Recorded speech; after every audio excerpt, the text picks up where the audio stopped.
Good Day Gardening is sponsored by Darby Creek Nursery. Well, good morning, everybody. Andrew Buck-Michael out at Darby Creek Nursery, joined with the owner here, Jeff Turnbull. Good morning, sir. Good morning, Buck. You guys, the color just doesn't end in here. It just keeps going. No, our third crop's coming on. It'll be ready in about a week. This is the second crop.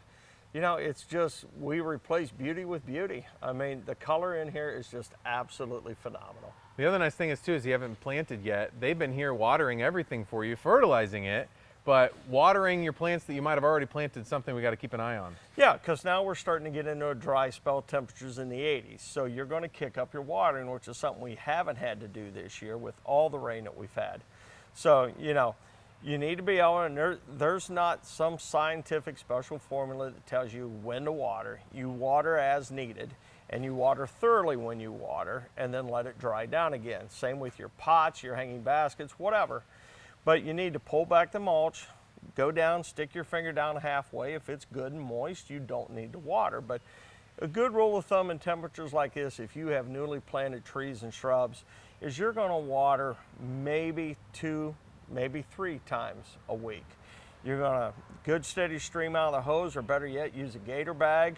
But if you're using a hose, a good 3 minutes per tree, that's putting about 25 gallon around it, will be great. Shrubs and perennials, annuals in the ground, 30 seconds with a good steady stream out of the hose. So yeah, now we're into this transition of getting into summer here, and I'm afraid it's just going to get hotter and drier. So we're going to have to keep an eye on the watering. And even trees planted last year, because ground's been so wet that we haven't had good root development on stuff planted last year, so you may need to keep an eye on that stuff also. Good to know. As far as turf goes and the grass, what should people be doing? I've recommended raising the deck on the mower so you're mowing it a lot taller. Need to be doing 3.5 to 4. One, that gives you a better lawn. It's not near susceptible to drought. And you also, it shades the turf itself, so it's actually cooler on the root zone and it doesn't dry down. Cutting it 2.5 inches, if it stays hot and dry, it's going to turn brown in the next 2 weeks. And you'll be the one with the green lawn if you leave it tall. That's right. You were mentioning, too, before we started, that good time to be controlling the weeds and whatnot. Yep. Go out there, spot spray with a good concentrate. Get a good $30 pump sprayer. It'll last you a lifetime, and go through and treat everything.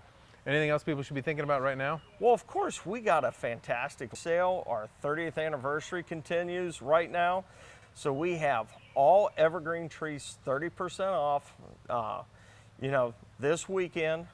And it goes through Monday. So, all the arborvitae, all the white pines, Norway spruce, the firs, anything that, if you want to make a neighbor disappear, we got it anywhere from 4 foot up to 10 foot. So make your neighbor disappear and then also beautify your backyard. That's it. All right, Jeff Turnbull's out here, got great deals at Darby Creek Nursery. And again, the address? 6368 South of Darby Road in Hilliard, between Cosgrove and Alton Darby. All right, Jeff, thanks very much. Hey, have a great weekend, everybody.